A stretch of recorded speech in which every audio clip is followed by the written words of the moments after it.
This football short hit 1.6 million views in just 24 hours, and it's still growing. Give me 7 minutes and I'll show you exactly how I made it step by step using CapCut.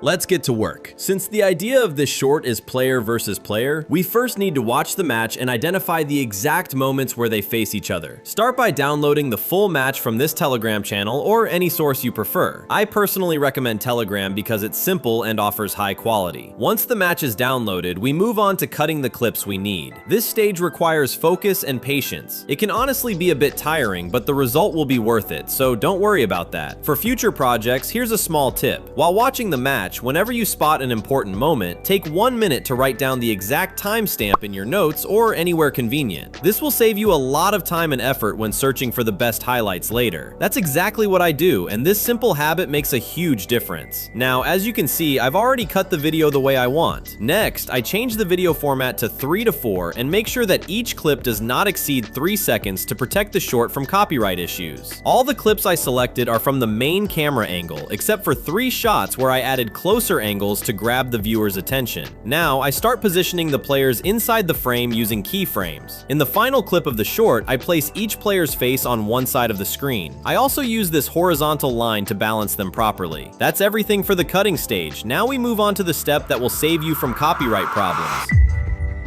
Adding a blur to the top part of the video where the scoreboard and the crowd appear. To do this, duplicate all the clips and layer them on top of each other like this. Then go to Effects, search for Blur, and apply this effect to the top layer so it looks like this. After that, go to Mask, click Add Mask, choose Split, then adjust the opacity from here and position it on the area you want. Repeat this step for all clips except for the closer angle shots. By following these steps, you'll solve a problem that many creators struggle with. Before we move to the next step, I want to know how many of you made it this far. Drop a blue heart in the comments.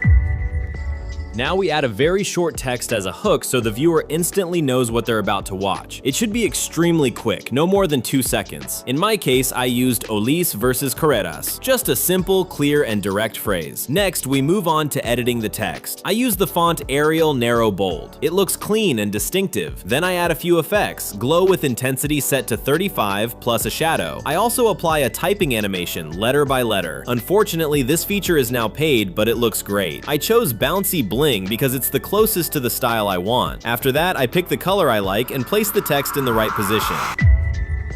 Now we reach the most enjoyable part, because this is where we start seeing the result we want. We're going to create the images where we'll place the player scores. I'll be using Ibis Paint X to design them, but you can use any photo editing app you prefer. First, download images of the players in a normal pose. Then remove the white background and open the app. Add this shape that I found on Pinterest along with the player images. Use the magic wand tool to remove the black background. Tap on it, then press cut and it's gone. Then go back and remove this frame as well. Next, clean up any remaining black lines that weren't removed by using the eraser tool. After that, duplicate the layer, go to Filter, then change drawing color and select black. Apply it, then adjust it so it looks like a shadow.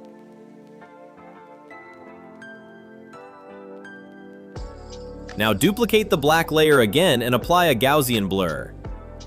After that, add the player image, the one you already removed the background from using any app or even Google tools, since there are many free options. Place one player on one side and the other on the opposite side. Repeat the same steps for Olis, but on the opposite side. Now we go back to CapCut. Import the images you created, place each one on a side, and set the scale to 116. Use the horizontal guideline again to align both images at the same level. Then add the score using the same text settings as before. Just change the color to match the jerseys. Since Olis is wearing red, I chose red, and for Carreras I used yellow because white might not be clearly visible. Finally, determine who wins and add one to their score.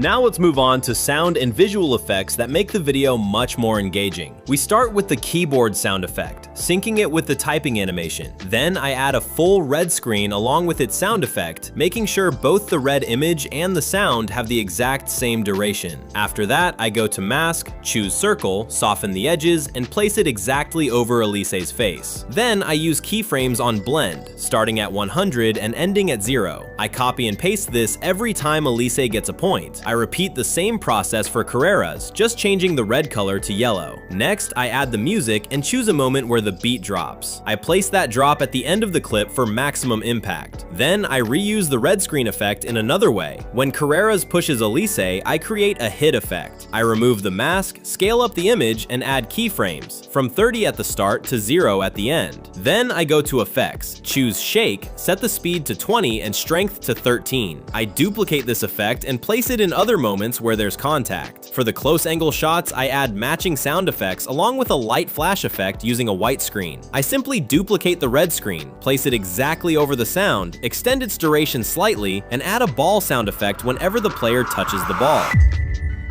Now we move on to the most important part, the ending. I add an adjustment layer with these settings: saturation -35, contrast 6, exposure -6, highlight 8, brilliance -19, and sharpen 100. You can tweak these slightly depending on the clips. Then I add this overlay to give the shot a more cinematic look. After that, I apply a shake effect with speed 20 and strength 12. I also reuse the light flash effect here with a shorter duration. Then I duplicate the shake effect again, but this time shorter, and animate the strength using keyframes, from 17 at the start down to 0. Finally, I add the text "Who cooked who" in the right position. To finish, I apply a general adjustment to the rest of the video: saturation 5, contrast 5, and sharpen 16. I also reuse the overlay at 25 opacity and add the appropriate tags. That's everything. I hope you found this useful, and if you did, don't forget to like the video and leave a comment with your opinion.